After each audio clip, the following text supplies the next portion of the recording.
talks about some stuff. Elon Musk, even got an Elon Musk thing I want to cover. That ain't going to take that long. But I'd like to start tonight's show off with a very important topic. Or maybe not so important, but I think it cuts to the core of what we need to discuss, and it gets to something that my audience appears to be interested in, and yeah, it's going to be dope. Corey Holcomb and Anton Daniels. Now, the reason why we're going back over this, because we already covered it, and Lord knows everyone else has been covering it, so don't need us to chime back in with more opinions about the topic. But I do want to update you because yesterday was the first day back for the 5150 show since the Anton Corey Daniels run-in. And I shouldn't even call it a run-in, frankly. I mean, Corey opened up his platform and let this guy come on the platform. And he was a guest. And it went badly. Instead of running into someone's street, someone opened up their platform to you that's a staple in the black community and has been for over a decade. You come on their platform, and there's what I believe is, an unfortunate occurrence took place. You know what I'm saying? So I don't think that's not something that just happens. I think it took intention for that to occur. And I think the intentions were by one side. But before we get into that, which we've already talked about, like I said in another video, I want everybody to look. Now, look, parental discretion is advised. I haven't had a chance to take out all of the unnecessariness that will be found in this clip as far as, too many F-bombs or whatever. I haven't had a chance to censor it. Right? So, but I still want to play it for you because, well, damn it, do I want to play it? Damn. I don't even know. Do I want to play this? Tim Black's Wolfpack, these are the people that keep the lights on. Do we want to play this clip? I mean, if not, I got to describe it. And I could describe it. But I don't know if I want to do that. You know what I'm saying? I mean, this is the internet. You rather show than tell. People get tired when you're describing stuff.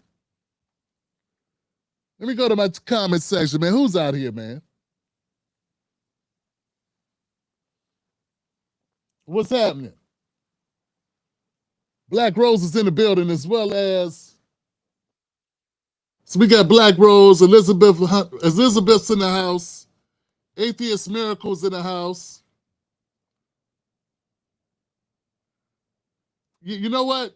You know what, fam? I talked about it. I did talk about this issue. It's on the channel. I could briefly discuss it. Since you asked so nicely, plus you did something that's very rare around these parts. You actually, supported the channel monetarily in a super chat. Give it up for this person.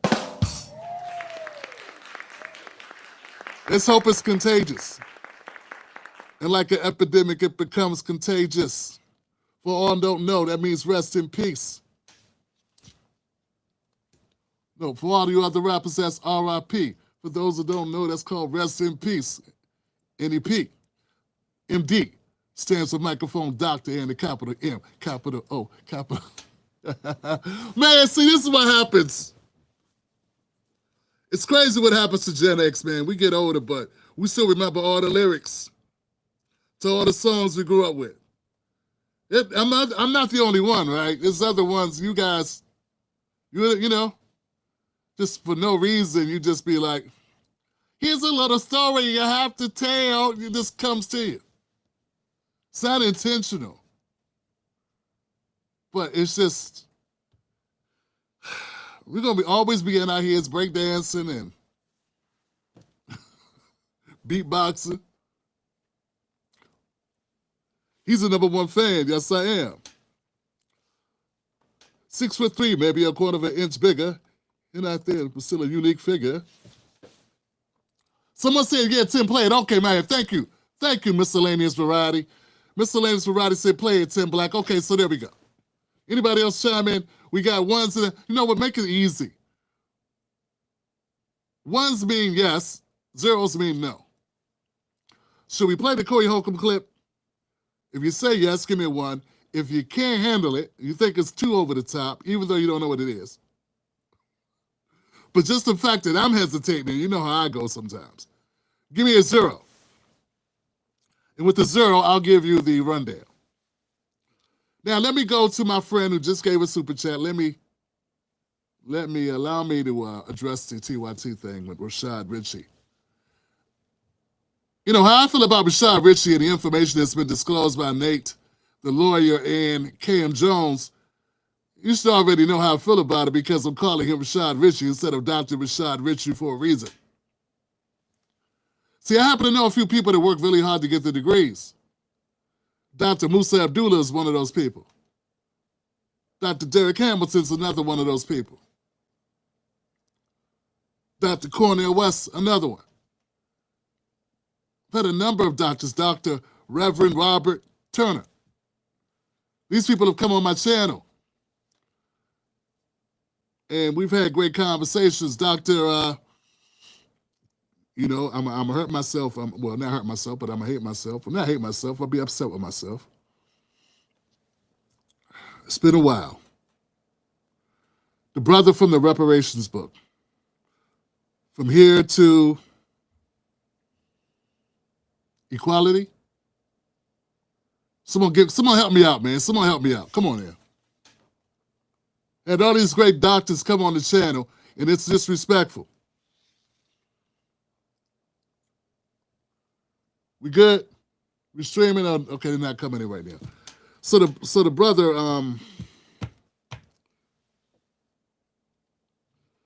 damn. See, now I gotta look it up. No one's giving it to me, and I will not move past this because I'm naming doctors, and I would be foul if I don't remember this brother's name, Doctor. To equality. Man, damn. I butchered the shit out of that typing. Dr. Clout Anderson has never been on the show, though, fam. I'm talking about a doctor that's been on the show. From here to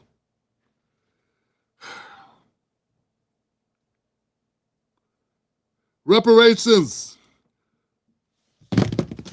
Dr. Darity. Damn it, man.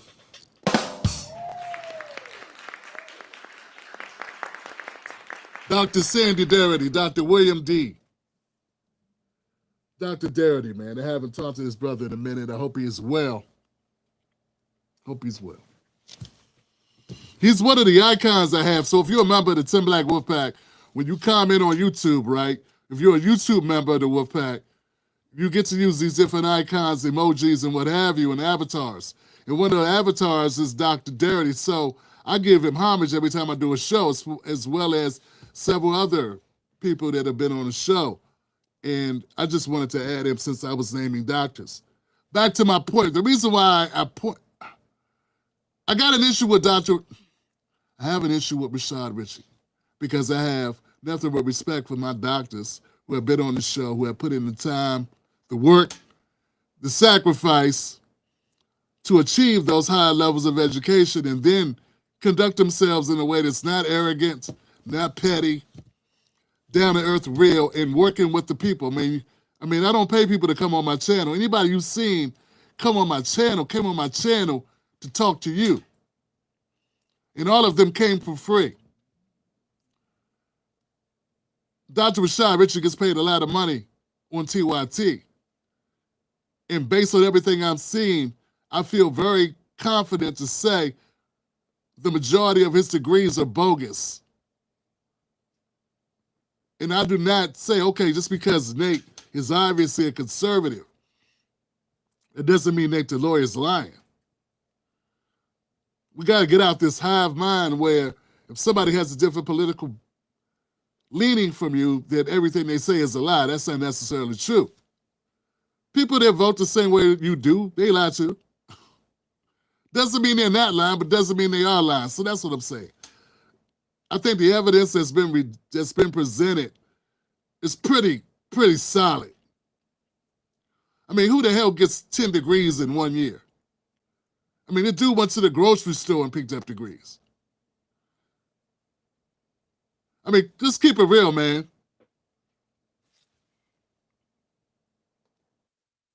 Let's keep it real here. Rashad Ritchie ordered his degrees off eBay in a bundle order. He ordered a wholesale.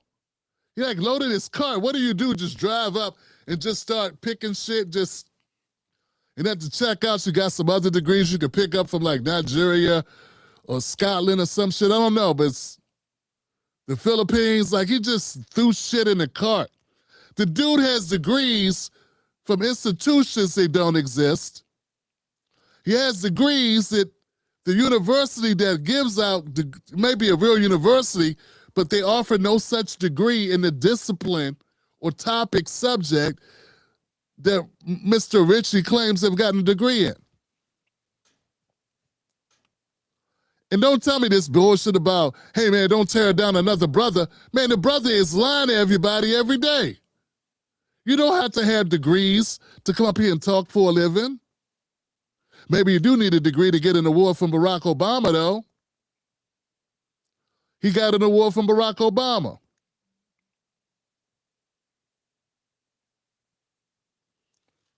So look, fam, he put a lot of people, he embarrassed a lot of people with this. You realize that, right? Think of all the people that have co-signed him, been a part of his show in different ways, paid him. I mean, he put TYT in quite of a pickle. Not that I give a shit. I was on TYT twice, 3 times. I've been on TYT 3 times, but not in person. Well, Senator Nina Turner had me on once. Back in the day, Jimmy Dore had me on a segment, and then Jordan Sheridan had me on another segment. But the Jordan and Jimmy Dore segments just had my likeness because I was interviewed on a topic, right? So Cenk Uygur and a Kasparian, fuck them. JR's cool though. JR follows me on. All of a sudden, Anna's got an awakening. She's homeless. She's a nomad when it comes to political parties. I don't know. Anna follows me too. Look, man, it doesn't matter if you follow me. I'll still roast your ass. The point is this. Rashad Ritchie just threw you guys under the bus, and I proclaimed this in a tweet, fam. I said, I imagine by the end of the week, Rashad Ritchie will be unemployed by the TYT. He will be terminated by TYT by the end of the week. I mean, the evidence that's been presented is too solid. It's undeniable. The shit is almost to the point where like water's wet level. You know what I'm saying? What you gonna do, fam? We about to get 25 inches of snow in Maryland. The DMV about to get hit, what they say, 25 inches of snow potentially. You know what I'm saying? And it would take for hell to freeze over. You know, instead of snow, maybe there'll be 102 degrees. And that's the only way I will believe that Rashad Ritchie has a bunch of legit degrees. Because that would have to happen. So forget hell freezing over. How about Bermuda? You know, how about Las Vegas in the summer weather in January in the DC, in the DMV? So anyway, to answer your question, I know that was a lot for $5. God damn, this brother gave me that's when you know a brother's pockets is hurting. Guy gave me a $5 super chat, and I've talked about the topic for I just made another video. I don't know, maybe I'll put that out. Thank you, fam. Because if you're interested in the topic, there's probably other people that are interested in the topic. So there you have it. Maybe that video will pull some numbers. So I appreciate you. You're an associate producer. Look at you. My brother. I love it when a plan comes together. So we're going to do this. Did I get the ones and zeros? I'm jumping back. What's up, fam? There it is. Michelle Reed is right. I'm sorry. Michael. What's up, Mike? Mike's right. Abundant with free shipping. That's what I'm saying. It's like an Amazon delivery. Get these degrees in 48 hours if you order within the next 2 hours.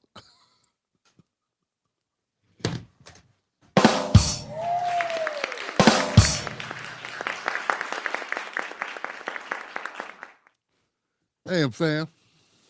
I'm wrong, but I'm so right.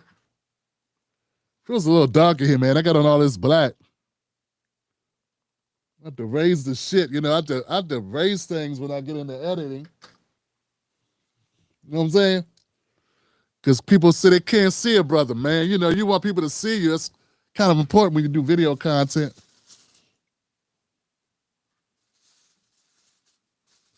You know what I'm saying?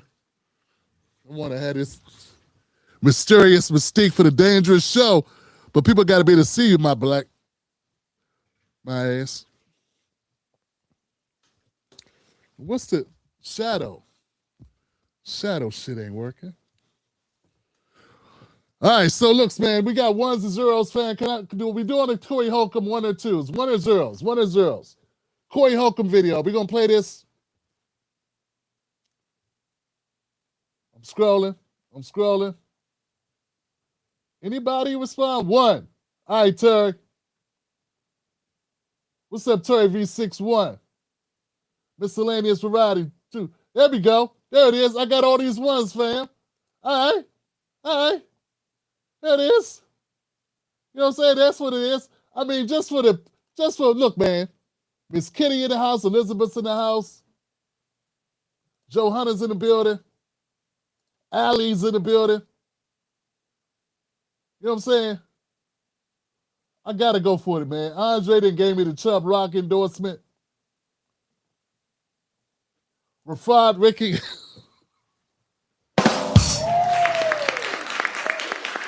My people. What do you think a plant is? Maybe people don't understand the definitions of these words. So look, all my people that are sensitive, have sensitive ears, please go ahead and walk away. Come back in about 15 minutes. This should not take much longer. Let's go.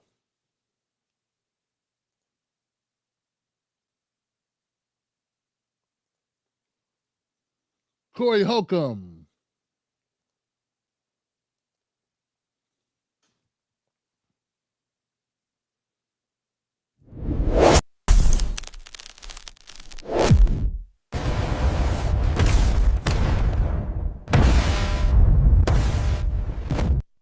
Oh, I guess you could play it. Black people, do you hate black people? I'm a Christian first.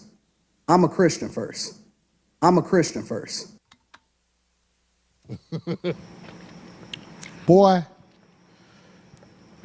you use your paper to fuck bitches you would normally never be around. You an ugly ass boy. You brag on having no children out of wedlock. You got a picture of his daughter? Now, this is where I had to stop it because I have decency and respect for people's kids. In fact, I have a number of kids, right? So my babies, man, I would not condone anybody doing this to my kids. So particularly in the negative light. In fact, kids are off limits, fam. They're just off limits. And anybody that supports Corey Holcomb, I support Corey Holcomb. I've been a 5150 fan for as long as I've been doing this. And that's at least 13, 14 years, fam. I remember when Corey Holcomb had Anton Glanton. You know, Glanton, the old man on the show. I remember this. I mean, I go back Zoe days, Glanton days. I mean, you know, Darlene Ortiz and Corey. I mean, I go back to the Freeze Love days. Look, I had Zoe Williams on the show, my show. I had Freeze Love on the show. The only person I couldn't get was Corey Holcomb.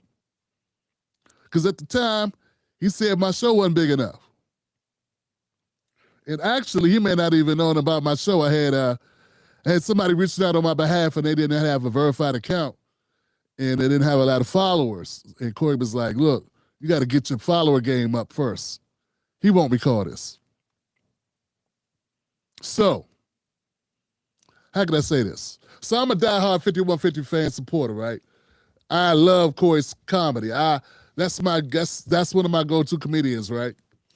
It's like one of them hip-hop tapes I want to pop in and listen to what I want to hear. You know what I'm saying? Many men, many men wish death on sea, but I don't cry no more. Don't look to the sky no more. Have mercy on many men. Many. Anyway, and I can still say that I disagree with Corey Holcomb doing this to this man's daughter. But to get us up to date, to understand where Corey Holcomb's coming from, we got to rewind a little bit and see what was said before he got here. I'm a dirtbag. You got a picture of his daughter? That nigga got a picture. This motherfucker bragged on not having no children. So, the broad who was with him, what's her name? Don't know her name, but we got the video. Play the video if you got it. Can you play the video? Yep. Let's make her famous. How long? Now. So now, just so everybody understand that part of the Corey Holcomb Anton disagreement that was live on the air, fam.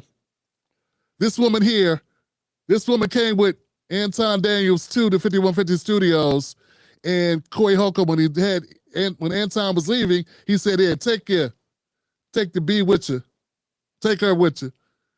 You know, when he was walking out with a security guard and this woman. So that's why this comes in now. 2 weeks ago, I was told that I was going to go on the 5150 show. And I was excited. All right? I was excited about going on the 5150 show.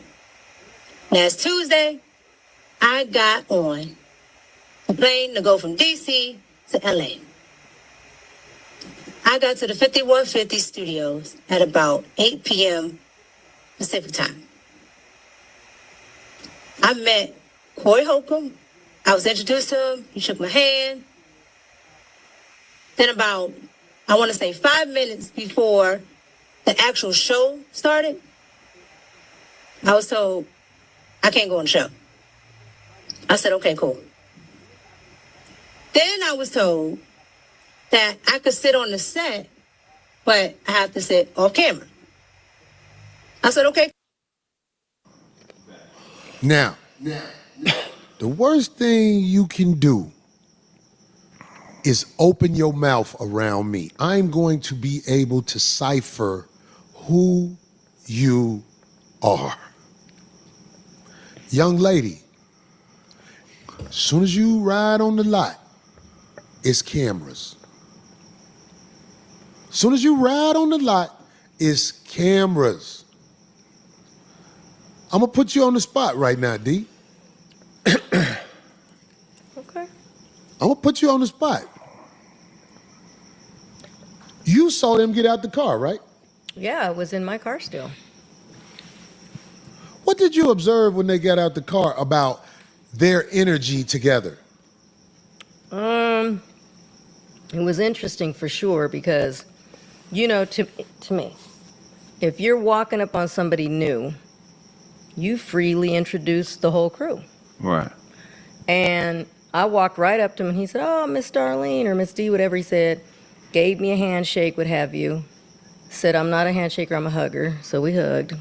I introduced myself to the security guard. She was already walking towards the door. And it's not like he stopped her to say, and I thought, to me, I don't know. That's just very strange where it's like, well, The wait a fact that second. she got out the car and just ran right inside and wasn't with him. Well, she wasn't near him, yeah, but she was walking more towards the door without him, so I don't know. I just find that very odd, because, okay. And then when I came in, I wanted to go up to her and introduce her, and I had already heard the stuff going on, because Phil had made it clear. He said, hey, because he said, I don't know how that happened, Phil knows, but that where he mentioned something about the seats, or a seat, or something about her being on the show. Hey, Phil, I ain't expect you to say this. What happened with, because you told me He made it. He made it. You seem- told me when I walked in the door, and I was looking like, shit, Like, this what? pussy motherfucker might not be on the show. He didn't ask. Yeah, you said. What happened with him? He said something about her being on the show, and I said, "Did you talk to Corey about that?" And he was like, "No." So I told him that's probably not going to happen. Yeah, man. he did. He said, Can they hear I said, Phil? Yeah. Corey rarely puts anybody on his show. Period. Mm-hmm. So. Okay, so that's what I'm saying. I want to make sure everybody know what happened, because the broad said he had told her she was going to be on the show 2 weeks ago. Oh, wow. So if she got any common sense, she should know this a cake ass nigga. If she got any common sense, she should know, oh, you a fuck boy. You told me I was plugged to be on the show. Because I believe he told her that. I believe he thought he had bargaining chips with a nigga. He didn't have no bargaining chips. No, she can't come on the show. I don't know nothing about that. Just like he faked, like when he was on the phone, I told you, I come to do your podcast in person and woo, but real right after the show, he on there with Gooch and Yuck them on the phone. Some Zoom shit. No, oh, you mean where he said he doesn't really go on other people's shows. Right. Physically, not Yeah, by he said he's got to come. Bitch gonna be by dirtbag. You got to picture his daughter? That nigga got a picture. This motherfucker bragged on not having no children out of wedlock. What happened, D? It crashed. The Holcomb incident. Froze. Now, That's the broad. I was told. Y'all can get the broad off. That's his daughter. This man said he ain't got no children out of wedlock. Nigga, That's Cuomo Don't- daughter. that's who? Not Cuomo D, Cuomo daughter. That's the air up there, nigga. Look, go nigga, let me tell you downtown. something. Don't make no more kids, nigga. So as you can see, what I did was I had to zoom in. I did not want to show the young lady's likeness on my show. I think that hopefully others followed suit in that, or they did that on their own intention, I should say. Hopefully across the board, most of us who covered this decided not to include their likeness, because kids should be off limits. Right? Okay. Now, wives are not off limits, but that's only if they put content on the internet. If they also do interviews and shows, my wife has done my show with me, so yeah, okay, well, she put herself out there, so I could not, of course, what you say should be respectful, but she's appeared on camera. If you appear on camera on the internet, all rules are off. All bets are off. But the child has not done that. Anton's wife has. That bitch gonna be buying pussy like you after a while. If you don't know, nigga, don't ever brag on no motherfucking what you ain't. Say something. Don't make no more daughters, dog. It's got a bad bitch with me. No, you pay a bitch to be with you, nigga. You ain't no nigga who got bitches. You ain't got no kids. Okay, so the reason why I'm playing this is because I agree with Corey Holcomb in the fact that here's my thing, fam. We're going to play a little bit more, but I want to say my point here. My problem with Anton is he lies about how he's a Christian. He's maybe a Christian, but he's not a solid Christian. And it'd be one thing if he said, hey, I'm a work in progress. Ain't that what Steve Harvey used to say when he got called out? When he decided to go down the Christian lane? Sometimes I fall off. I'm a work in progress. God ain't done with me yet, and blah, blah, blah, blah, blah, blah, blah. Because people was coming for his neck because a lot of stuff he said, did, and all the divorces and all the bad failed relationships and all the other nonsense in Steve's past. Now he's a guru. Went from being a relationship guru with a bunch of failed marriages, and then he became this Christian guy doing all these Christian programs, and it just didn't line up. So, of course, Steve has a PR person that told him it'd be better to out yourself and say, hey, I'm not perfect, and this should play well with a good portion of the Christian community because nobody's perfect. So my beef, it's not beef. So my issue with Daniels is he's a phony. And he uses a lot of his talking points to hide behind Christianity to pretend or put out the image that he's so Christian. Like he said, he don't claim black people. He claimed Christianity first. That's most important to him. He don't ride for black people. He rides for Christianity. He rides for God. But then he's going on a Corey Holcomb show with this woman he lied to about having her booked in to do the show, and she ready to go up to the door and get on set, and she don't know. He ain't even told nobody she coming. So we all grown. We know how that is. We know what it is. It sounded a lot to me like he worked her over. You know what I'm saying? He's lying about his position in order to elevate himself. And he probably does it a lot. And then he makes comments that every town he goes to, he got a bad bee with him. Doesn't sound like a Christian thing. Doesn't sound like Christian language. Doesn't sound like the attitude nor the temperament of somebody who could then climb up on a high horse and talk like he is above others. And that's one of the things I despise. Besides, look, I could deal with somebody having different politics. A lot of people have different politics from me. And I have my own version and my own belief systems. Of course, I feel like my positions are the best positions to have because I rock with neither party. Neither support Trump or Biden or Kamala. And I'm a critic of all parties. And I think that is the most reasonable stance to take, given what our parties represent and what their true interests and priorities are.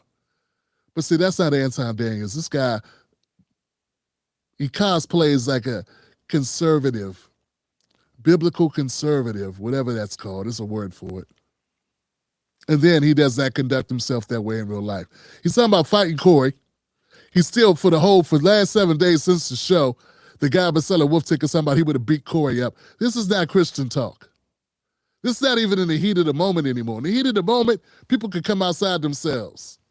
As they say, lose their religion for a moment. This guy been talking for a week about how much, what type of pain he would inflict and how he would beat somebody's ass. That's not Christian talk. And I've had falling outs with people. I've had issues with people that I felt stabbed me in the back. I didn't go on for a week talking about I'm going to put hands on people and then I would have beat them up and all this shit. And I do not profess myself to be the Christian that Anton projects. So that's why I'm playing it. Let's keep going. It's out of wedlock because ain't no bitches fucking with you. He was on the internet bragging, I always got a bad bitch with me. No, you pay a bitch to be with you, nigga. You ain't no nigga who got bitches. You buy bitches like the little bitch you had with you, goddammit, who motherfucking made that story sound like she wanted to sound.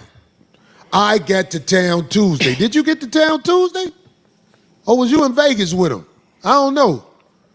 Did you get to town Tuesday, really? So you let that man lie to you, bring you up here, talking about you holding the show, and you ain't mad at that nigga? And this becomes more problematic when you consider the fact Anton and the woman, Mika, are married. And she had a big rock on her hand. I don't know if you can notice that. And she didn't get that from Anton because Anton has a wife, which we'll get to. And that goes back to what I'm saying. A lot of the conservatives online be cosplaying. So I spent a lot of time, man, you all know, I got a lot of criticism for the Democratic Party elites and the bogus nature of a lot of the progressives. But I will not hesitate to expose, to come out the bag on a conservative who's full of shit.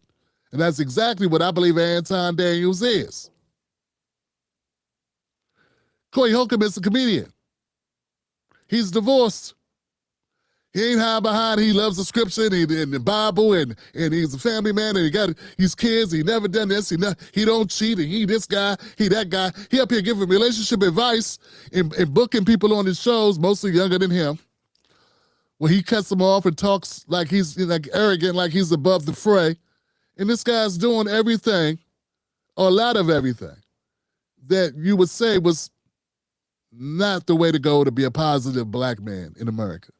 but then he will be first to criticize Black Americans who conduct themselves the exact same way he's conducting himself. And if we all agreed that we understand, and if we all agreed that Anton is full of shit, I feel much better and I would not need to do this. Because we wouldn't be like, okay, this is an entertainer. That's all he's doing is entertaining us. There's nothing to glean from this. We shouldn't be trying to learn nothing. Let's stop pretending this guy is smart. Let's stop. What he is a liar with talking points that he borrowed from Glenn Beck, Turning Point, in other entities like Larry Elder that he's seen work in other conservative spaces. That's all he is. It's not original. It's not original. Next. I seen you on that show when he said something about dick sucking to the other dude. You know what kind of nigga that is. Little sister, let me tell you something. If you trying to get on, come get it on your back like the women who really moving up in the world. You can get on the show, but there's other things that got to be got on. That's all I'm saying. This is show business. You got to do what you got to do. You doing it, it's just you doing with a lane. That motherfucker spent you, told you, yeah, I'm gonna put you on the show. That nigga ain't got no power up here. He ain't got nothing to do. The only power he had was to run his mouth. That's all he did. Run his mouth. When a man challenged him, he bagged down. So if you want to be on the show, because I heard you say, I went to Corey Holcomb's show out in D.C. and he was funny and all that shit. Shouty, you can earn it fucking with me. You ain't gonna make no baby that look like that. You a little short girl though. You gonna give me a little swole little runt nigga. But I hit bitches like that. I hit bitches like that. Dude hit bitches like that because he flat out bought her. I'ma indirectly buy you. Everybody who I buy hate me later. Because Anton has a lot of different ass nigga white. By the way, if I get under your skin, you know where I'm at, homie. You know where I'm at. Okay, so this is a clip of Anton's wife talking about Anton. And I question this because we all know, like I've had my wife on the show, compared my wife's comments about me and about what I represent and what I bring to the table and my temperament and what have you, and compare Anton's wife's critique of him. The clip with his wife. This is the funniest shit. Oh, Jesus. Wow. Times it can be hard and sad and difficult because Anton has a lot of different personalities, and so you have to be a certain type of woman to deal with. Anton is very emotional. He doesn't communicate effectively. I don't think that he has killed anybody before. I think he's capable of it. I've seen him angry before. He's just like a totally different person. When he's angry, he blacks out. What? All right. 9. She look like she'll be like, fuck it, I'll be with this little fat nigga. Baby, you ain't got to be worried about that nigga temper tantrums and all that shit like that. Come fuck with a real nigga. If y'all in Detroit, it's real niggas in Detroit. God damn it. They could come pick you up at his house. He ain't gonna do shit. You with a mark ass nigga who's stressing you out. Cause you saw it. I know you saw it, ma'am. When I said to your husband, I'm gonna do it in slow motion a little bit. Say I suck dick again. That nigga let your whole family down and bitched out. Y'all done. You will never live that moment down where he got punked in front of the nation. That you had on. Boy, that wig you got on, that's a starter kit. They gonna call your daughter. Meanwhile, you can be over here with me, goddammit. I got a bitch with some colder wigs than that you had on. Boy, that wig you got on, that's a starter kit wig. I got some bitches who do hair so good, boy, I'll make that bitch an 8. I'll make that bitch an 8, nigga. That bitch, what? Let me tell you something. I can make people think she look good. But yeah, your husband a straight mark ass nigga. I sat in his lap. The nigga wouldn't even swing. I said, say it again. The nigga wouldn't swing. You can't fix that, baby. He can't be hiring people when he get in town, whatever town he go to, having strangers watching his back. That's the best way to get robbed. The man said, I got more money than Corey. Wait, you just marked yourself, nigga. And whoever is his security, you know they don't fuck with him for real. Big shout out to dude who was hired to watch. Hold on, I'm not a get hit man. I'm a hit man. You gonna... I'm not part of the manipulation game. I know how to get money in other ways. I Took it a little differently. I kind of liked how he. I know you are looking for some knowledge I can give you. And even after we ain't together no more, you will always be free mentally. Come get this knowledge from a real nigga. God damn it, now you got to lay down. You got to lay down. But I ain't gonna take up a lot of your time. I can meet you, say you live in D.C., I got pictures in D.C. I'll go see you before I go see them so you get the best of me. Don't be scared to stand on it. Come get it, girl. I'm here for you. God damn it, I know you work that ham sandwich. God damn it, shit, I'm gonna have you get some for me. Because he, like he said, he got money, I don't. I ain't got no money, dude. But if you got money and you fucking with me, guess what that means? I got money too, nigga. Oh my God. Did you see what she said? And Miss Daniels, listen. God damn it, I know what I said might not sit well because I talked about the offspring you had with that thing. I know you can make a better looking baby than that. I'm willing to show you, God damn it. I will take vitamins to make sure I shoot to the spot where the cute baby at in the back of you.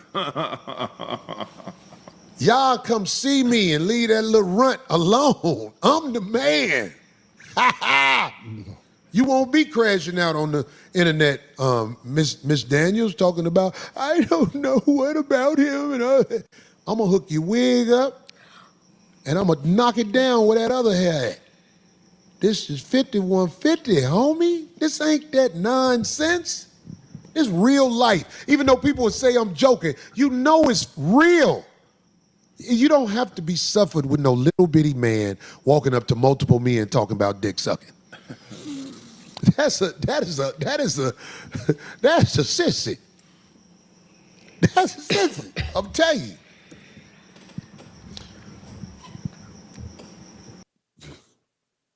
Now, damn. All right, so one of the worst things you could do is beef with a comedian. Yeah.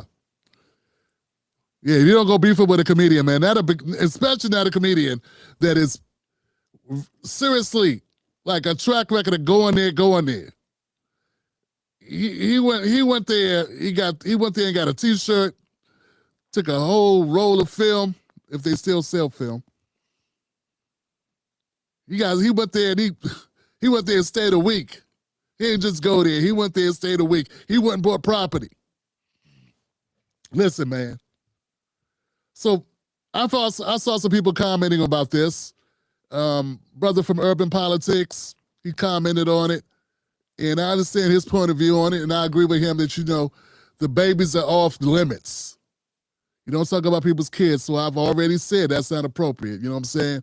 And, you know what I'm saying, that's too far. Because Corey was roasting the baby, too. That's too far. But see, comedians don't give a damn, Johnson. I just got through finding this new comedian named Kevin Bankus, I think his name is, and he be saying a bunch of racist, wild shit. Comedians don't care about censorship. They're comedians that'll make joke about somebody who died today. They don't got no problem talking about you and your family. You should know that when you come out to a comedian, yeah, you think that you are, an intellectual and you can talk circles around somebody. Well, and if that's your strong suit of talking and throwing out political rhetoric, well, a comedian's got a strong suit too. Roasting. So I would not offer them disclaimers like, oh man, Corey, this is gonna be dangerous for you and how you do this and this is how people get popped and all. I'm not gonna say all that. Ain't nobody gonna, I don't think that's how far this is gonna go. I'm not even gonna issue that disclaimer We all men. We know when we go into uncharted territory, when we go into a very sensitive area, that we are basically opening the door for things to escalate. But if you've been listening to the way Anton's been talking all week about what he would do to Corey and all this stuff, I'm not saying it's even. I'm just putting it in the context. So I will not waste time telling Corey Holcomb, a grown-ass man, don't do that. Don't talk that way about people. You already know. But that's the point. He has no respect for Anton. Anton been talking about he came up so much on Corey's content. Like Corey's, this moment has paid Anton over and over again. Like he made exorbitant amounts of money because of coming on the Corey Holcomb show and blowing the spot. And I believe it was intentional. I believe what you saw, the conflict you saw between Corey and Anton, I believe it was all orchestrated by Anton. This is what he wanted. That's why he said the things he said. That's what I believe. I believe it was a play. And I believe that Corey realizes that at this point, and now he wants to make a play himself. And based on the numbers and the ratio of numbers, the viewing, he got 25,000 people watching the show last night. I was one of them. I would say he's doing pretty well. He's also turning this into an opportunity for himself, which you should do. I mean, he was hosting. He went on. Anton came to Corey's platform, not the other way around. So game recognizes game, and both. It's not optimal. Of course, it's not optimal. But what is? This is America, man. This is America. And the rhetoric that comes out of everything from the mouth of politicians to the mouth of corporate media, and I'm going to get into some more of that. I mean, I'm going to play some clips. I'm going to play some stuff in a couple minutes that may shock some of you guys, even more than this, because what you expect from a comedian that does blue comedy. Yeah, man, I know a joke of Corey Holcomb when he was talking about flushing babies in the toilet. People don't know how he rolls. So anyway, and so the fact that Anton remains viable with an audience just goes to show you that we got a very diverse country and we got different people that tune in.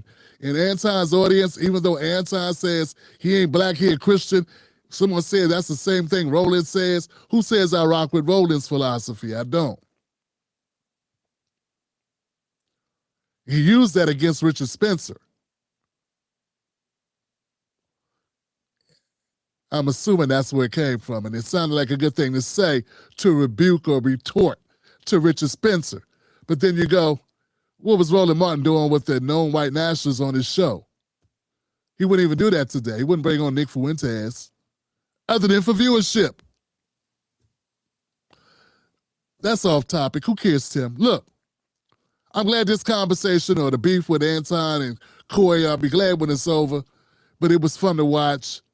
And that's at the end of the day, anything that comes out of the shitstorm that was created by Anton Daniels, it was the fault of Anton Daniels because I believe he created it intentionally as a way to get the bag. When you wear a hat that says Bag Chasers, when you have a group on Patreon called the Bag Chasers, and your focus is making money, when you go to a platform and get really messy and say the one thing, if you've been studying this guy, you say basically the one thing you could say to make a comedian like Corey Holcomb get upset. Because you could have talked about abortions, politics or who you hated, Kamala or Trump. You could have talked about the police. You could have talked about anything. But he decided to get graphic with homophobic type stuff where if you've been watching Corey, you knew that was the hot spot. For people to pretend to lie to themselves like this wasn't intentional. So all I'm saying is, when you set it's Anton that pulled the pin on the grenade. You know what I'm saying? Don't be upset when it explodes. He didn't run far enough away from the blast. He pulled the pin. Get it? So stop copping please now because Corey went too far. Like I stated, I think Corey was born too far. And at this point, he's too old to go back now. 5150. Now, let's keep the show moving, man. I don't want to make the whole show about Corey Holcomb and Anton Daniels. I do have other content, believe it or not. If you like the show, go ahead and hit the like button, subscribe to the channel. I'm available for bar mitzvahs. Not actually, I'm not. But I am available to go on other platforms. By the way, we know I'm on a press tour for the new Dangerous Show with Tim Black, the most dangerous show in America. I'm doing press tours now. I'm lining up guests, and I'm lining up shows to appear on. So if you got a podcast, if you have a show, the door's open to have a conversation about me coming on your show and making it hot, dropping some bombs, and I have an entire kit for the topics that I am suited to discuss, that I have a repertoire of conversation for you. So hit me up and I will give you my my information in all of my show notes to make an informed decision if we could get together and work some magic. That being said, fam, let's turn the page on this and move on to the next segment.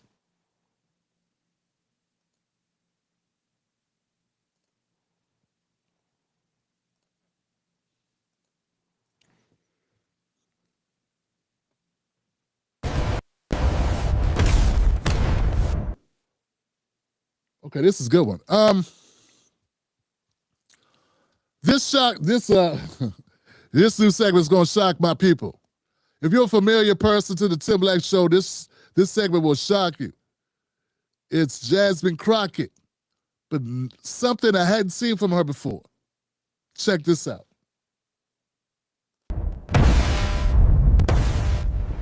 There are cases that stick with me. One that I talk about all the time is a 17-year-old who was charged with stealing candy out of the concession stand at his high school.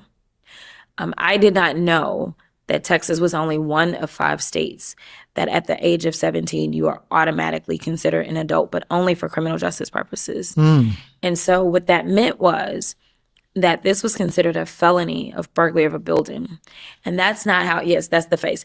And that's not how most people would think of like burglary. Like when you see that on somebody's rap sheet, you're like, ooh, you broke into somebody's thing. You're not thinking like a kid stealing candy. You're thinking there's no real value there. Like you're thinking— How many kids I know sneaked into the teacher's lounge, knocked on the snack machine in order? Wow. So it was a felony, and I did not have him when he initially caught the charge, but I ended up getting him on a probation revocation.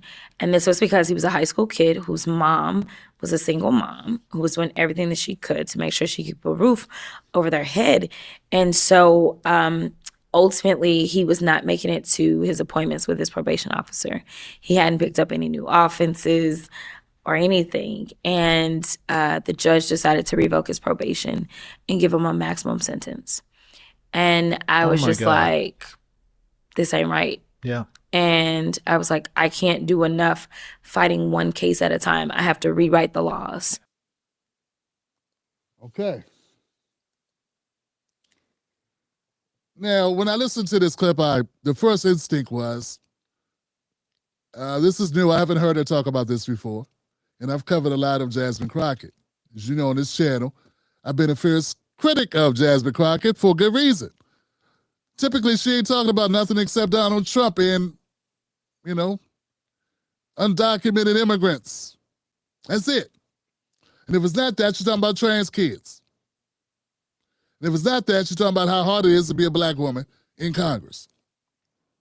This is the first time, and I'm being legit here, Johnson, first time I even ran across a clip where she was talking about anything substantive that hit home for me. But I didn't take it at face value. I went and did some research to determine if she was blowing smoke. Because it's one thing to feel that something's wrong in your state. It's another thing to actively get involved to try to rectify. Because we don't need symbols, we need solutions. And I point this out all the time. Solutions over symbols. And the Democratic Party are full of symbols. Based on my research, I've determined that she's accurately, and she has been, an advocate, and she has, since 2023, has engaged in several legislative and advocacy efforts related to sentencing guideline reform in the state of Texas. That's right. She's been talking about criminal justice reform, and not just talking about it. She's been advocating for it as a state rep. Reducing incarceration, addressing drug sentencing disparities, where you get more crime for crack, but basically no time for cocaine, for instance. Juvenile justice, which she just talked about, where they're charging a 17-year-old as an adult for even petty crimes. So her background as a former public defender and civil rights attorney informs much of this work with a focus on alternatives to harsh sentencing, equity in drug-related penalties, and diversion programs. So it goes on and on to a list of things that she's done. And there is, believe me, from a critic of Jasmine Crockett, there's meat on the bone here. And here's the thing. I'm putting this out not to say, hey, I forgive everything she's done. But we have to be straight shooters. And part of being a straight shooter, fam, is saying, okay, I give you props on this, and I can knock you on that. But if we, and I've been this way my entire political life, if you shit on people when they support what you support, you give them no incentive to support what you support. And you become part of the problem. Now, I don't want to, of course, my goal is to make The Voice of the most dangerous show in America bang out, ring out. And we want to increase popularity and viewership, and I don't want to give my viewers whiplash. But you must understand, in order for this show to be dangerous, it must be truthful. Because the truth here is that I'm not Corey Holcomb going to talk about your daughter, your children. I'm not dangerous that way. And I'm also not Anton Daniels. I'm not going to talk about me and you going to fight. I'm going to lay hands on you. I'm going to take you outside. You were scared to fight me. I'm going to beat you up. The danger that the Tim Black Show represents to the establishment is that I tell the truth. And if we don't tell the truth about Jasmine Crockett when it's positive, then we become just noise. And that makes us less effective. That makes us less dangerous. Because then they can just dismiss us and take away our credibility. And I'm sorry, fam, I worked too damn hard to build credibility in this space. What's the point of interviewing all these people that I've interviewed and having Dr. West and Donna Brazile, Corey Bush, Jamal Bryant. I'm sorry, Bowman. Not Jamal Bryant. He hasn't been on the show. He can come here. We can talk. We're going to have Derek Hamilton talking about the contract with Black America for Ice Cube's organization. If I'm going to then lose all my credibility because I want to appease people that don't understand, I'm not kissing her ass. I'm just being real. I didn't say give her money. I said she has advocated for these things. She has been serious about these issues in the form of legislation. H.R. 2668, Diversion and Rehabilitation Transformation Act of 2025. This was introduced April 2025. The bill amends the Omnibus Crime Control and Safe Streets Act of 68 to allow Edward Byrne Memorial Justice Assistant grant funds to support state and local pre-incarceration diversion and rehabilitation programs. She wants to allocate money to diversion programs that help kids who are in trouble but not quite in trouble yet and try to divert them into a better life. Trying to get them more resources that prevents them from going into the criminal justice system. H.R. 2669, it's not just one, here goes another one. The Community First Pretrial Reform Act. It establishes a Justice Department grant program that reduces jail populations and incarceration durations while supporting community-led justice reinvestment. Pretrial reform that could affect sentencing outcomes by prioritizing non-custodial options, which means maybe people could pay their debts to society not necessarily by going to jail. Maybe there's other things you can do. HR 4987, Democracy Restoration Act. This is July 2023. 2954, Women in Criminal Justice Reform Act. She was a co-sponsor. The bill creates programs to support health and wellness of women in the criminal justice system. To those people that likes the sister that was with Trump, what's her name? The sister that was pardoned by Trump that then came out to support a lot of Trump initiatives. Then she was kind of rocking with RFK Jr. Her name rings out. I just can't think of it at the moment. Well, anyway, she advocates for women who were incarcerated. Herself being a formerly incarcerated woman, a black woman, she was a perfect spokesperson for these issues.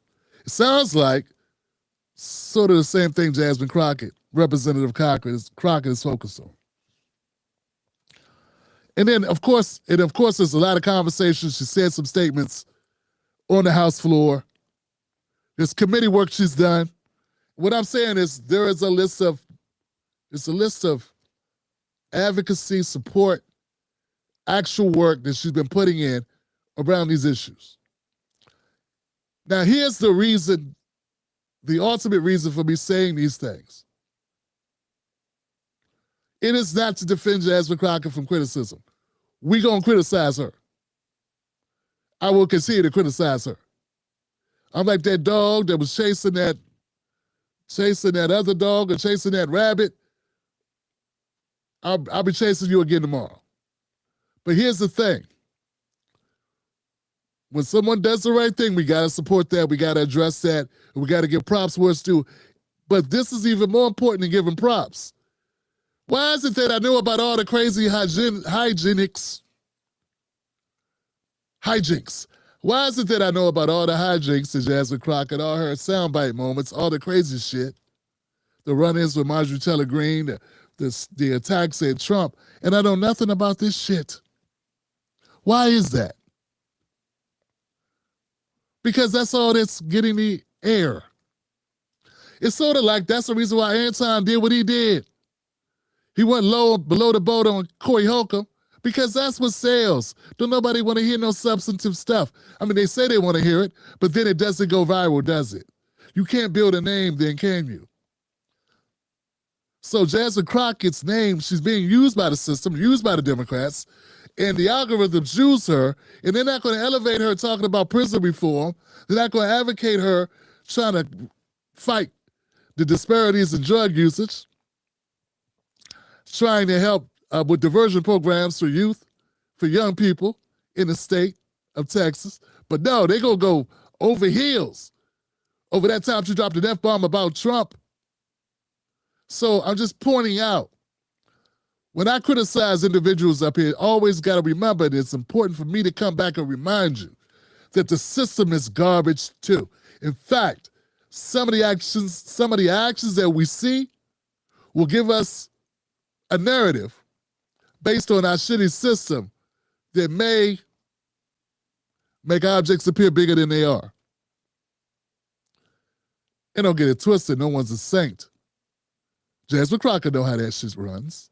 And she leaned into doing it anyway. And she was willing to take the risk of being polarizing and being known for the most crazy of rhetoric. But it's either that or be obscure. It's either that or be obscure, frankly. It's either that or no one knows who you are. There are a lot of black women who are in Congress who have law degrees. You don't know who they are. You have no idea who they are. And one of the reasons is Jasmine Crockett was willing to be hated, willing to get death threats, willing to go after the most powerful man in the country, if not the world, Donald J. Trump, in order to get that opportunity. The problem is, when you become polarized and bigger than life like that, and you become a rock star for all the wrong things that do not help us, well, that's going to have a negative impact with the very people that you're hoping will support you. So all I'm doing is adding a little bit of context to the issue. Now, here's the thing for my people in Texas. You got decisions to make, and I'm not making them for you. Maybe Tallarico, the person that's running as a Democrat in Texas, maybe he's done likewise. Maybe he's also supporting some reforms that you may be interested in. Go take a look at them. I don't know. I don't know the Republican that's there. I don't know who's running over there. And I'm not advocating nor endorsing. You know, I don't endorse politicians. But all I'm saying is we got a corrupt system, and our system will give you the impression of an individual. Then an individual is also operating within the system. There have been people that I've supported who have gotten all up the butt of the Democrats and all really supportive of the Democrats. And just a year or two ago, they were opposed to them, and now they playing the Democratic song. And like I told somebody today, them bills be billing. Bills be billing. The bills don't stop. Even if your heart is one place, people got to live indoors. The system will eat you up and spit you out. And people that say they love you ain't going to be there to house your ass. I learned that the hard way. They loved Tim Black until Tim Black started advocating a different way. Then they didn't love me no more. So at the end of the day, fam, it's not as cut and dry as people make it out to be. And that includes me. There's more to it.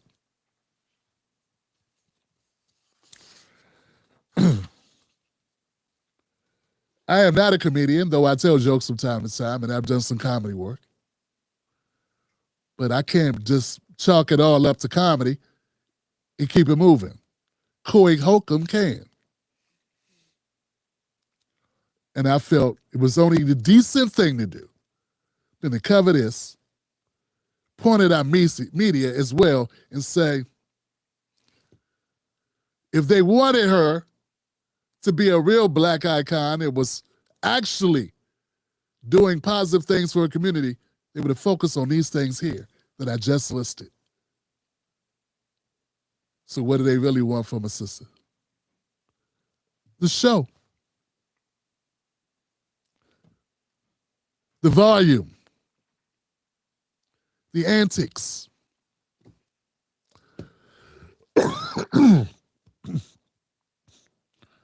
It is what it is. All right, family, let's keep it moving. I got more here on the Tim Black Show for you to check out. That's just my second segment. We got a couple more. Next.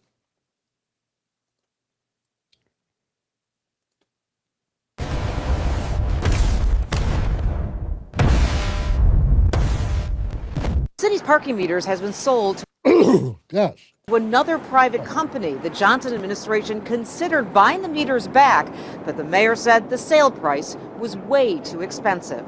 Parking downtown at a meter spot costs $7 an hour, up from $3 an hour when the city owned the parking meters 17 years ago.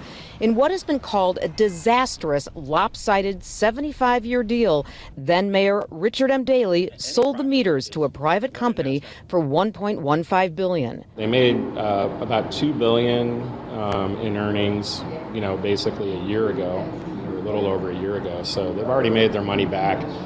For a company like this, it's easy to flip it to somebody else. The current owner has now flipped it. Mayor Brandon Johnson said it sold to an unknown company for at least twice as much as the original price. For the past few months, the mayor's team looked into the possibility of buying the meters back. We had our teams run the numbers and look at every variation of a potential deal. However, the more we looked into it, the more problems emerged.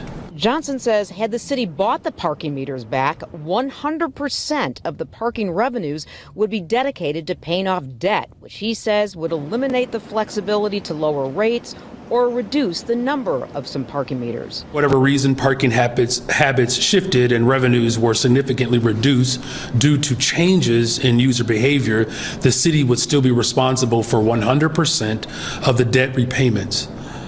That represents an even greater level of risk than what we face with the current contract. Well, the mayor felt it was the city's obligation to explore the possibility of buying the parking meters back. City council members say they were not part of any discussions. Putting together a multi-billion-dollar complicated deal that undoes a disastrous deal for the city is something we got to be concerned about it. Well, there's very little wiggle room of the current sale. City council must vote on the transfer of the sale from the original company to the new one.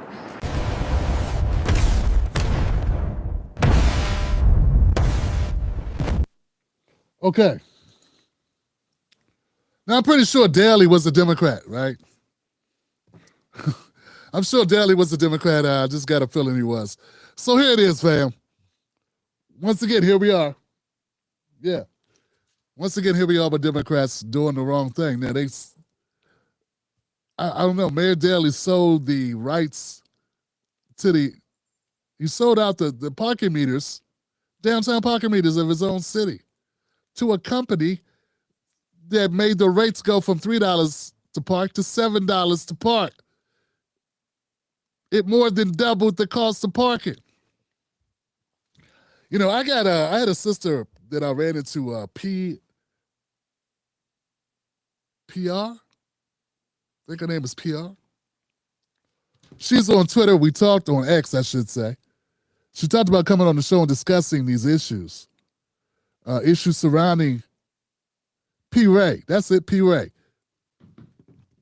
Discussing the issues that impact Chicago that are not just, sensational hyperbole, but real shit that's actually impacting the black residents there. Because when we hear about Chicago, we hear a lot about Chicago Red and the movement there. We hear people talking about the immigration. Of course, these are issues to talk about, but there's even more than that. There's this, for instance. It's so bad, the deal that they have is so bad that was left to Brandon in this particular situation, left to Brandon is if they buy the meters back, the debt they owe to buy the meters back and the revenue that's coming in on the meters will put them in more of a hole than if they just keep it the way it is. Because all of a sudden, because people have reacted to the increases in pay by not parking, not driving downtown. They probably find other ways to get downtown now. Maybe they're carpooling, maybe they take public transport. I don't know the system. I've been to Chicago once, but I wasn't riding the metro when I went. I had a rental car. So all I'm saying is, what's happening in Chicago, in their budget and the debt in Chicago is not a simple solution. It's got nuance, it's got gray areas, and some things were done before Brandon got there, and then we got him on top of it, making a lot of moves that a lot of people in Chicago cannot stand. I'm just pointing out, when I heard this, I didn't even know you could do that. I didn't know that you could sell a public good, like for your city, outsource it, and then not lose all control with somebody, because what would stop the company from raising it to $20 an hour? I mean, they don't live in Chicago. Why would they not? I mean, in fact, the original purchaser of the toll booths or the parking meters, they sold it already, made their profit and got out, sold it to somebody else who then needed to raise the prices to cover what they paid for the meters. Get what I'm saying? And that's why it's $7, because it's been sold twice. Make it make sense, family. We got problems here in Maryland, too, with Governor Westmore. There's a lot of things being done. Like they're putting a dome, one of those Las Vegas domes at the National Harbor, which is not a good look. If we're going to spend money in Maryland, we should spend it on things that matter for our youth. But instead, we want to spend, billions of dollars on the damn dome. We already got a casino that has, they fooled us with the casino here in Maryland. They say, hey, if we get the casino in, we'll be able to make more jobs. And look, we're going to, add all this revenue to go to the schools. Yeah, the revenue went to the schools, but what they did was the previous money that was going to the schools, they removed it and replaced it with the revenue from the casino. So instead of doubling up the money, you got the same amount of money we already had going to the schools. And they took and put the casino, the money that was formerly on the schools, they put it somewhere else. And it did not go back in the pockets of Marylanders.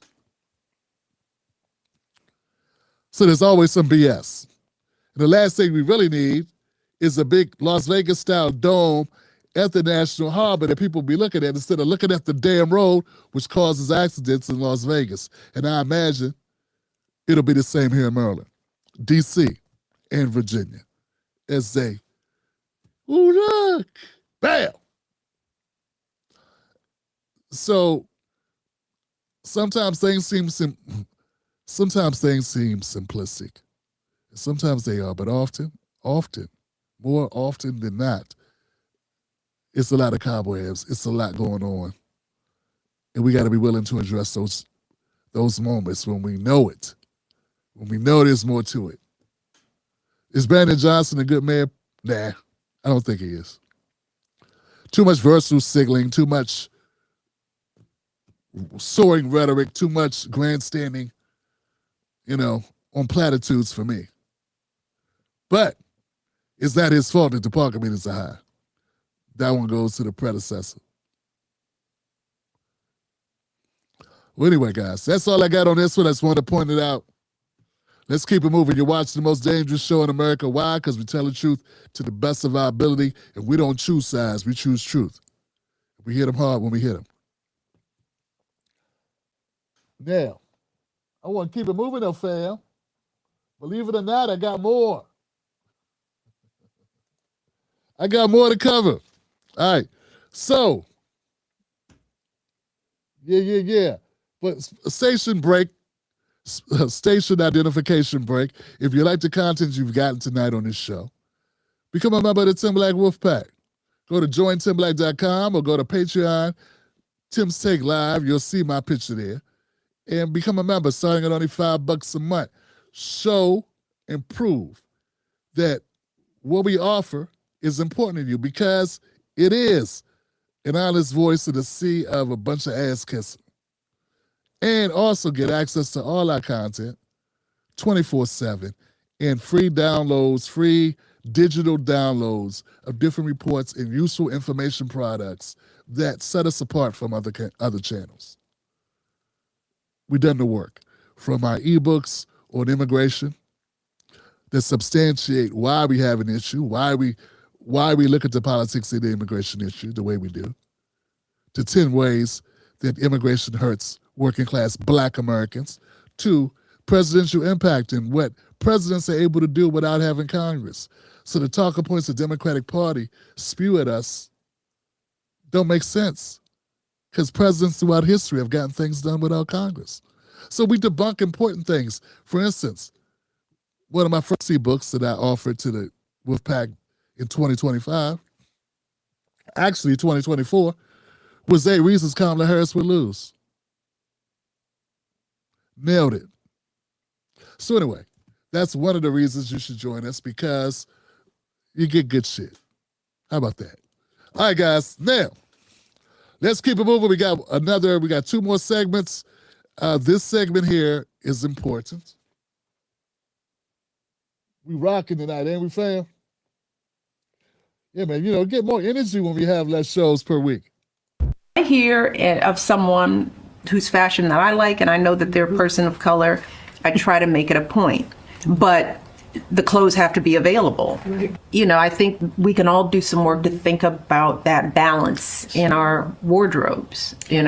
What does our closet look like, and who's in it? Mm-hmm. Who are we supporting in it? Right. And I think if you have the money to buy Chanel, then you have the money to buy everybody. Right. And so let us be mindful, I think would be my advice. Yeah. Yeah, man. So some people are giving Michelle Obama a bunch of grief for this segment. They're saying, oh, she told the blacks to buy black. And that's, that's a new word, right? The white people are aggrieved now. They're like, oh, no. You're telling black people to buy black people's stuff. That's discrimination. Like 90% of commercials are focused on the default, and the default is white Americans. You wouldn't care, though, because you don't notice it. It only sticks out when you see somebody that's not white. They don't care. But here's the thing, though, fam. They're saying that Michelle Obama is a racist because she's telling black people to buy black, and I don't know if they can't hear too well. I wish she said that. Yeah, I wish she said buy black. She didn't say buy black. She said buy people of color. And I'm not a person of color. I'm black. So, yeah. Here's the thing, guys. And I gotta get out of that hat. Okay? Here's my issue. Michelle Obama can advocate for anything she wants to. She's a former president, first lady of the United States of America. She doesn't have the guts to say buy black. She got to say buy people of color. Now, here's something I've noticed when I'm on, different parts of the internet, and this is my job. This is what I do. When you're at work at the water cooler, when you're going to Starbucks, I'm at home working. I'm on the internet, and guess what? You know what I don't hear? I don't hear people of color talking about buy people of color. When Latinos advocate, they say buy Latino. When Asians say buy, they say buy our stuff, support Asian businesses. I don't hear them say buy black people's shit too. I don't hear that. Why is it black Americans always have to have the caveat where we include everybody else with us, fam? It is not anti-black to support black people. It's not anti-white to support black businesses. Fam, we get the least amount of support. We get the least amount of support. Why will we not say that loud and proud with our chests? And if we got one of the most powerful black women in the history of black women in the United States of America, if she can't have the guts to say buy black, well, then you can't be dragging Nicki Minaj. You can't drag Kamala Harris. You can't drag anybody black. You got to stop dragging Omarosa and Stacey Dash. And don't get me wrong, I got no problems with you dragging those two, especially those last two. Omarosa talking about she a whistleblower. Yeah, that's only after Trump took your whistle. Can't be a whistleblower telling on Trump if you took his checks and the notoriety and the fame, and then after he drop kicks you, then you go, he mad. Nah, that dog don't hunt. I don't believe that. That's cap. So now, twin, that's not working. But here's the thing. I'm going to call a thing all the time, fam. If you are unwilling to go out on a limb, and it's sad. It's called going. I got to frame it as going out on a limb. You know what it is, fam? We all know that there's a repercussion for supporting black. But damn it, if you can't take the hit, who can? Multi-millionaires. The Obamas are rich as shit. She'll never be a Walmart unless she wants to. Do a photo op. Don't tell me she can't risk saying buy black. If Michelle Obama can't say buy black with all her chest, who the fuck can? Instead of them people that would see this segment right here and agree with me publicly and say, damn, good point, Tim Black. I gotta admit, Tim Black's right. They'll be quiet, docile, frozen. Because I'm not one of the approved vendors for praise, support, or reverberation, reverb, amplification. Yeah, I'm not sanctioned to be amplified because I'm not a Democrat. And who knows, I may be critical of a Democrat who's not supporting us correctly, in my opinion. But they don't care about ethics. They don't care. What I'm saying is, these people, they like using the window dressing of supporting black America, but they don't really want to. They're not willing to pay the price. Even those of us who have nothing to worry about, nothing to be feared, what are they really going to do to Michelle Obama? Not a goddamn thing. Her legacy, she's the first black first lady, and she can't risk it. She has to use soft language. She has to bring in Latinos that got here 2 years ago or 5 years ago.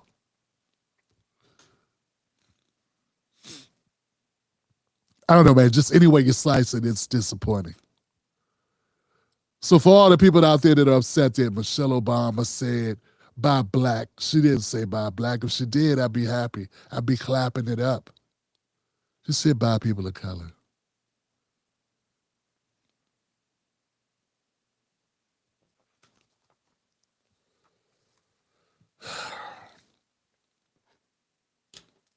And you know what? The possibility of what I'm saying actually resonating, getting to Michelle Obama, getting to other people in power, and having them have a different approach is more likely than your candy ass fall in line, afraid to comment, afraid to amplify the message ever will be. Because see, media creates tension, and tension creates reaction, and reaction can create change. But being docile, being afraid, being frozen, being stuck on stupid, being scared stupid, being silent, being worried about your own personal success, upward mobility, and all those other things never help black people do shit. It never helped us get where we are today, and it won't help us get where we need to go. And it's a shame. More of these people that have these bigger platforms, larger platforms than mine, don't feel that way. So yeah, you may have more subscribers than me, but you're a coward. So what difference does it make? Nothing for us. Michelle Obama, shame on you. Shame on you, Michelle Obama. You black. You can own that. Next.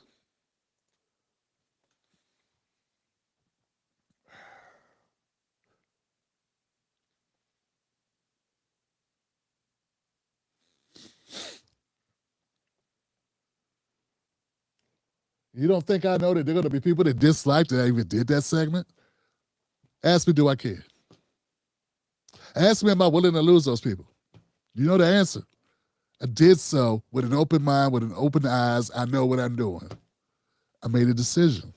All I'm asking is that you guys make a decision too. Choose us. There's a reason why in 1960, 42% of black Americans own their own homes, and in 2025, it's 42%.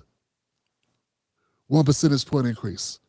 Because you guys more worried about being afraid of the establishment and backlash than you are about pushing the issues and fighting for what our children need. And I think that's a horrible precedent and a horrible track record and legacy to pass on to your children who get to live in this world that you leave them. Some of y'all need to put your autobiographies need to include the passages that mama and daddy were punk asses. You need to put that in there too. Selfish punk asses. Because they wanted a new Lexus. More than they wanted a legacy that they could be proud of. Look, guys, let's keep it moving, fam. See, I know I can keep going and going, fam. Y'all know me, man. I can talk. Next. We almost there, fam. Hang in there with me.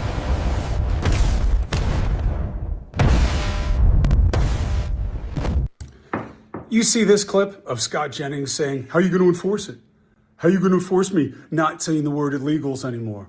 How are you going to do that? Say illegals anymore because ICE is directly targeting legal citizens of this country. And how are you going to enforce your edict on me, just out of curiosity? Listen, I understand. But just listen to his point about illegal. No, what are you, bully now? What are you, tough guy? Because you're talking to this kid who happens to be right, calling people illegals. They're called illegal aliens in the law. And you know what? A long time ago, Republicans and Democrats switched to undocumented. Why? Because it seemed inhuman. That's why. They changed the vernacular, and you know it. But that's not the point. The point is, how are you going to do it? What are you going to do? What are you? You're a tough guy now, huh? I thought you were just supposed to be the simpering, but, open to conversation Trump defender. Of course, I remember you when you said he was like the worst thing in the world, but everything's convenience these days, right? It's getting you paid. But be careful. If you want to be a tough guy, there are plenty of tough guys out there. You want to see how somebody can make you stop saying illegal? And then what are you going to do? Sue? Tough guy. How are you going to enforce that? So if somebody beats your ass because you're being rude and disrespectful and causing division in this country, that's causing distress and pain all over the streets and making people want to hurt one another. If you really want to be a part of that, as the expression goes, FAFO, don't be a tough guy. Make tough points. But remember to be decent. You're not a tough guy, okay? You're a guy with slick to the side hair, a slick tongue, and everybody knows what you're doing. Don't be a tough guy. Not you. Yeah, I watched this segment, fam. And first thing I can think of, looks like Chris Cuomo wants to compete with his old friend Don Lemon. Yeah, Chris, you want to be Don Lemon. You see the traction that your former colleague Don Lemon is getting going after Stephen A. Smith and now Nicki Minaj. You're like, hey, I need to mix it up too. Let me talk about beating somebody's ass. These people are funny, man. These people, it's hilarious. Fam, everything that they do was performative, right? It's a joke. Family, undocumented immigrant, illegal immigrant. That's not a reason to fight anyone over. That's not a slur.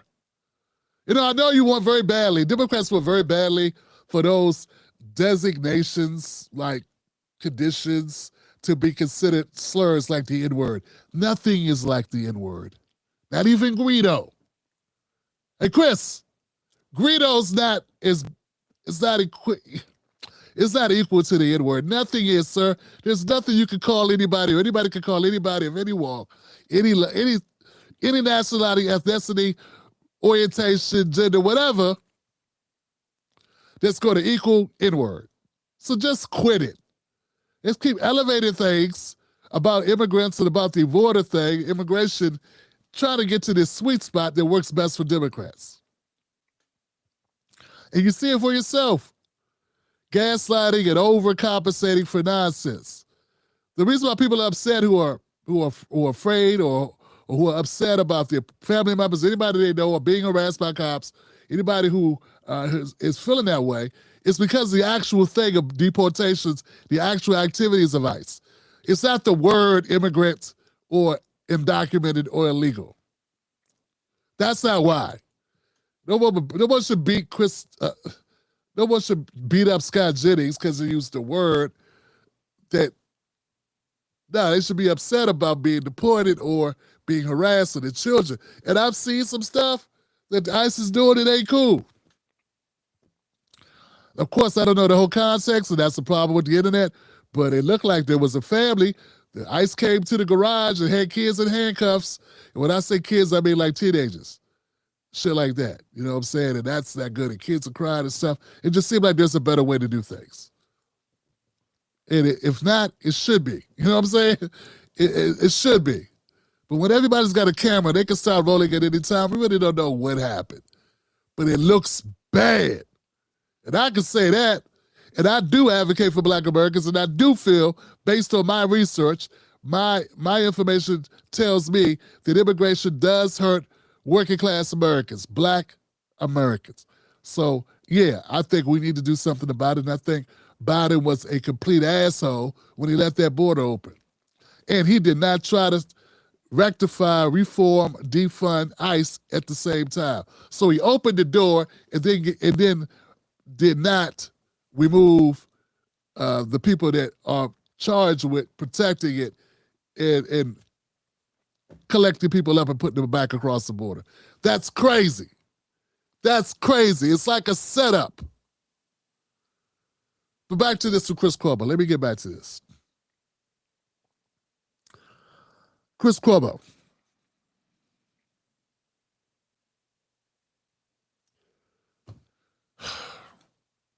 Tough guy.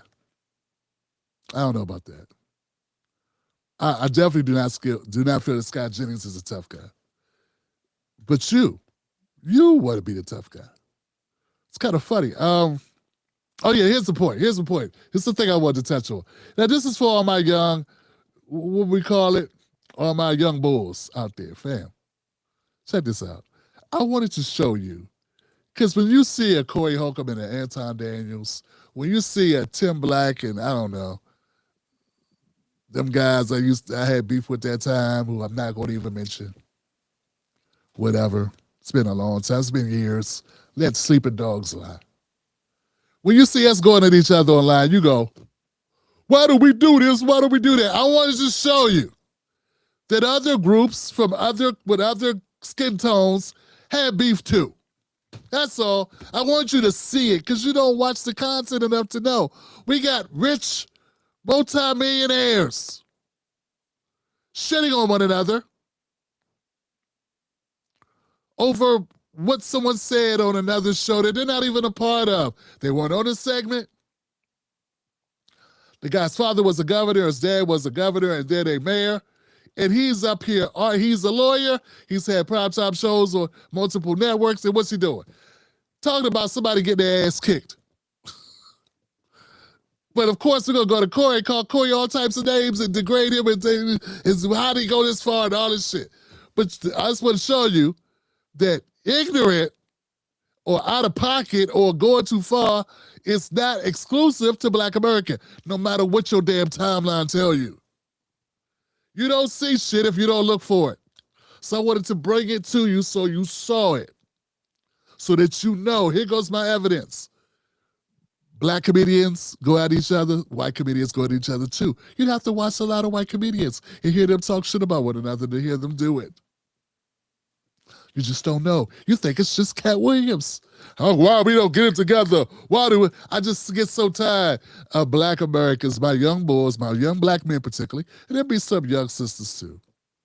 Young Black sisters who will make similar comments because they're in a silo where they only see themselves and they see certain activity, and then you have negative people say, well, Black people, why do we do this? Fool, everybody do it. It's like I'm going to say this and I'm going to end it. I'm at a restaurant back in the late 90s working with a guy named Bill. Bill was from New Hampshire. Where he lived, there were no Black people. I was the first Black man he ever met in person and the first Black man's hand he ever shook. Yeah. And we went to this Korean restaurant. At the time, just like one of my first times going to a Korean restaurant. It was in a place called, I think it was Reston, Virginia, or Courthouse Metro Station, around that area. People know it if you're from the DMV. Vietnamese. I think it was a Vietnamese restaurant. They had like this kung pao chicken with nuts in it. And I'm like, I don't know about this. Oh, chicken with the nuts. Then they had this other dish that was fried. I was like, I don't know, man.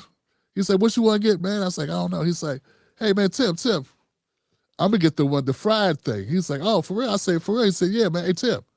He looked at me. He said, Tim, everybody loves grease, baby.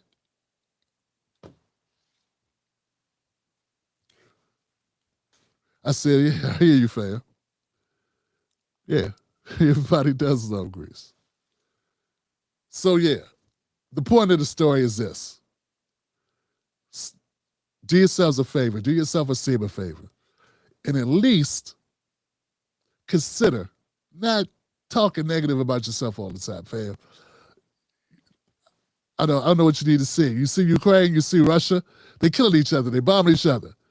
They're ending each other's bloodlines. And they're all white. This notion that Black people are the only people that fight each other is crazy. And I just thought I'd dispel it a little bit with a little bit of facts with some well-known people that have no reason at all to get at each other, but they get at each other. You're welcome. I got your back. Next. I mean, sometimes you need to see it, fam, because we know it won't get amplified like that. I do my part. I think I got one more thing to cover for you. short. Family, I ran across this. Elon Musk. Elon Musk, the richest man in the world. Isn't he? Isn't Elon Musk the richest man in the world? Well, guess what the richest man in the world really thinks? He thinks this. This person, whoever this person is, he put out this tweet and it says, if white men become a minority, we will be slaughtered. Remember, if non-whites openly hate white men, while white men hold a collective majority, then they will be 1,000 times more hostile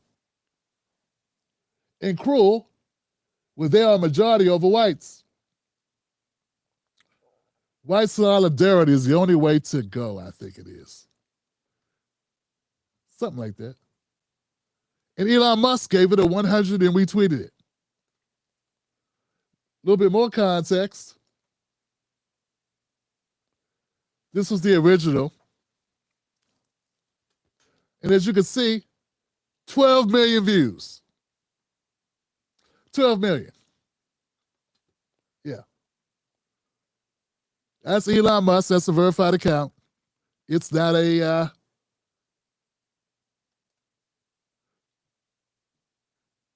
This is not AI. This is not a Photoshop deal. This is a real deal. I just want to point out to you how horrible Elon Musk is, what his politics really is. Because, we've had people that, dip their toe into the right-wing shit. And, it seems interesting, you know what I'm saying? And don't get it twisted, man. I'm just saying, like, you got to feed your family just like I got to feed my family. And believe me, there are times I'm like, hey, I know there's a pot of money over there. There's a whole bucket full of money sitting right there, man. And my chances of getting it are not guaranteed no matter what I do, but the probability is a lot higher if I go that way. But here's the problem.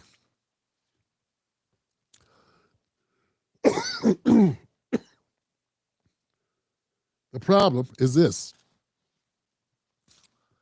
The problem is Elon Musk is a white nationalist. The problem is the politics of those people that you're gonna have to be quiet. The problem is they're gonna do shit like this and then you gotta be quiet about it.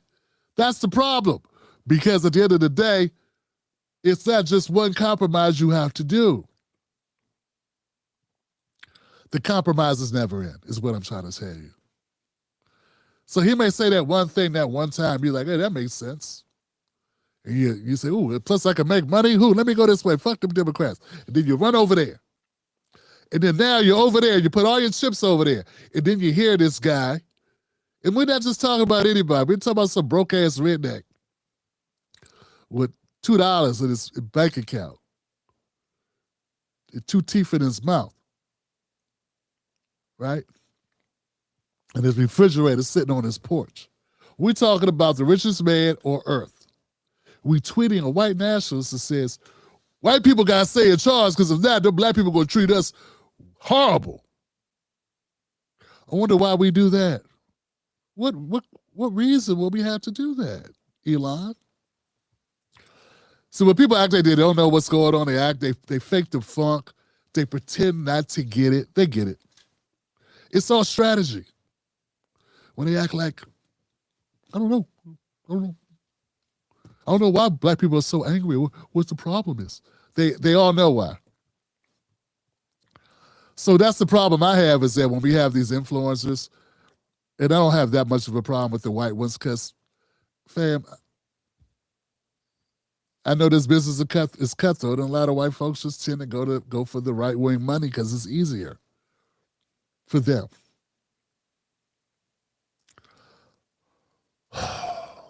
But in reality, man, they know what's up.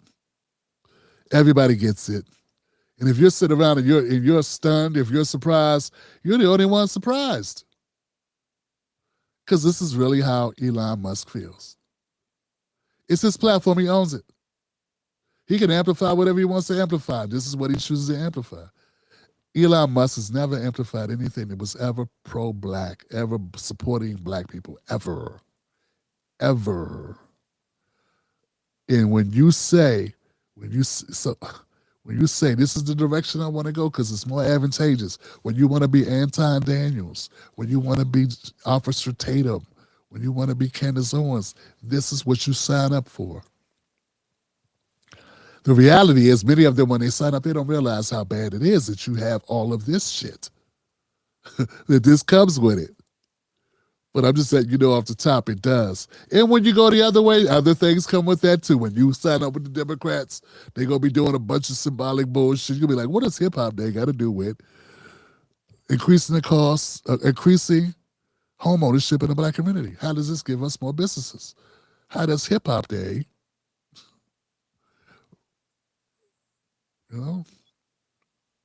Harriet Tubman on a $50 bill, how does that get rid of the infant mortality rate issue, the maternal mortality rate, high incidence of colon cancer in black men? How does this? It doesn't. That ain't the focus, man. And then you got to swallow that. You got to walk that one off because they full of shit too. And that's why I try to tell people, man, I say a lot on this show. I cover a lot of content. And the most dangerous show in America, that's the job. That's the goal.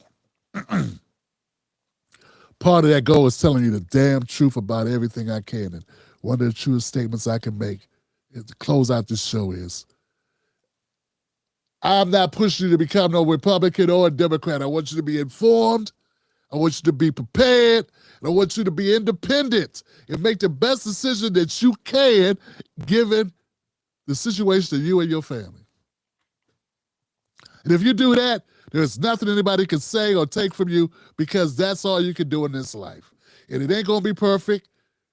It's going to leave some shit to be desired.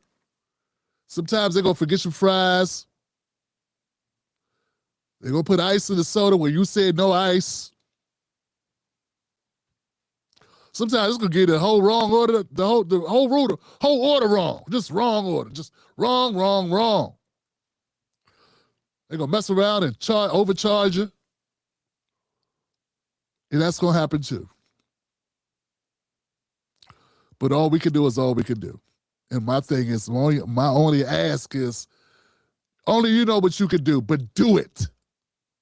Do it. All right, my name is Sim Black. Thanks for tuning in to the most dangerous show in America. I'll see you back here on Friday for more of this content. Everybody get ready for this snowstorm if you're in the DMV, fam. Real talk, fam. It's coming. It'll be here this weekend, they say. Go get your toilet tissue now. You know how we do. You know how America does. Paper towels, toilet tissue, bottled water. Anything else? Oh, yeah, my comment section. Who are the His House, fam? Who came through, man? Who held it down for a brother, man? Yo. Who up in this joint? They keep protecting the immigrants they spend all the money on foreigners. It's crazy. I told you the Netflix analogy, right? They want to, they want to give a good deal to their new subscribers. We the old subscribers. They already got us. They don't care about us getting a good deal. Where you gonna go? We're the only cable provider in your area. What, you gonna miss your favorite shows? You can't stop watching Netflix now. We just put out that new series that you like so much. Where you gonna go? Peacock? Everybody doesn't want to watch Abbott Elementary. It is what it is, fam.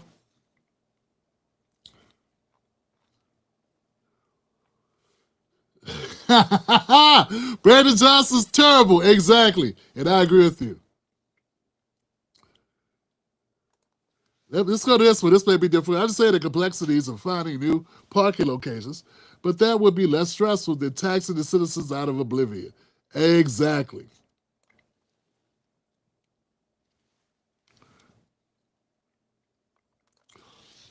There was a Democratic black woman who was under Clinton who said in Congress that immigration was bad for America, and she hasn't been seen since.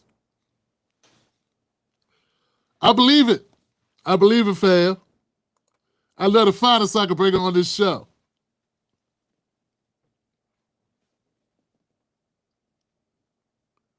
Who's this? PWX in the building. What's up, PW? That's my fam right there. Give it up for PW.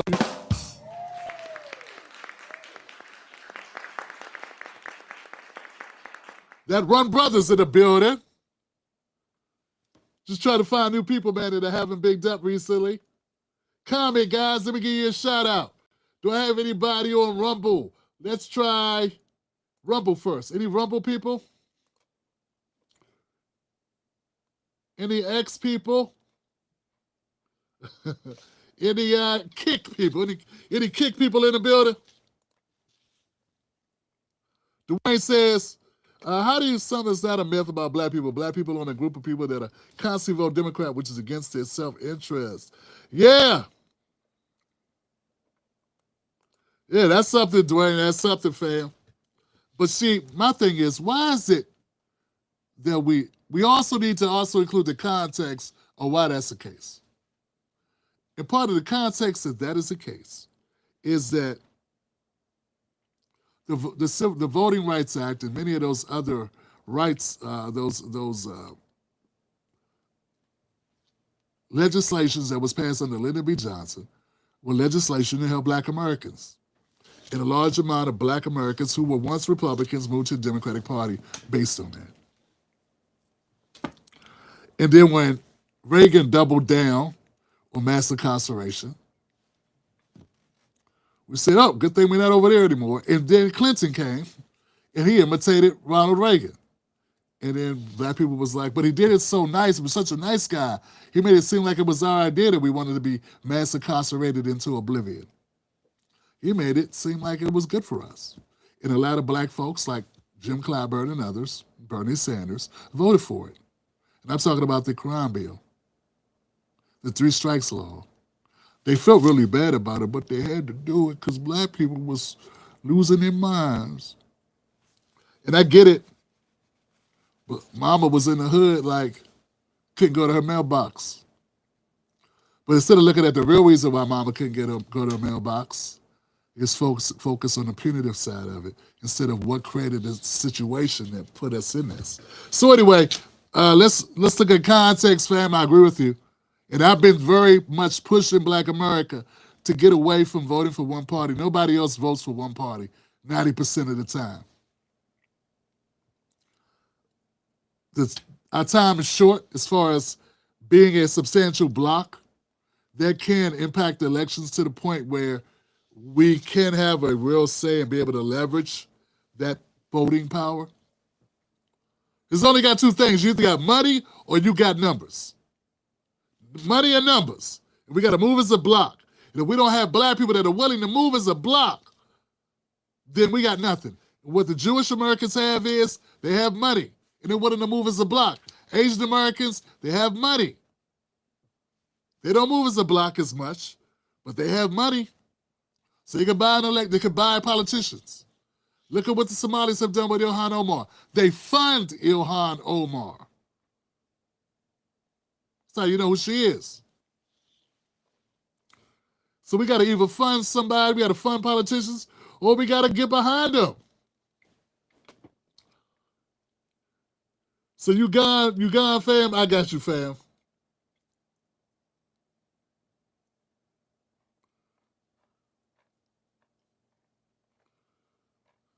I don't know, fam. Well, I'm gonna. You're not promoting my channel, fam? Damn, that's cold-blooded. Okay, that's it, fam. I'm done. I'm done, fam.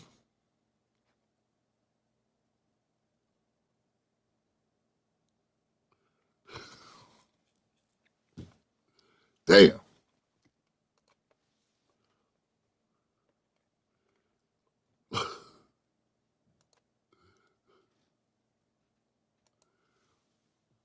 What's up, Sir Mike Tarver? How you doing, family? Good to see you as always, bro. Damn. That one brother in the building. Hey, I'm on Rumble too, fam. Yeah. I gotta be there, man. Might find a couple people there. What? Volo Television up in the building, supporting the channel. Give it up for Volo, man. Black Rose in the house. Check it out.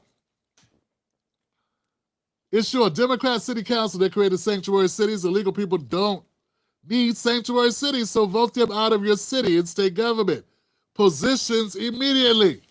Black Rose in the building. Black Mamba supporting the channel. Thank you, Black Mamba. Lifting some weight, saying keep it up. Thank you, fam. I'm trying, sister. I'm gone, family.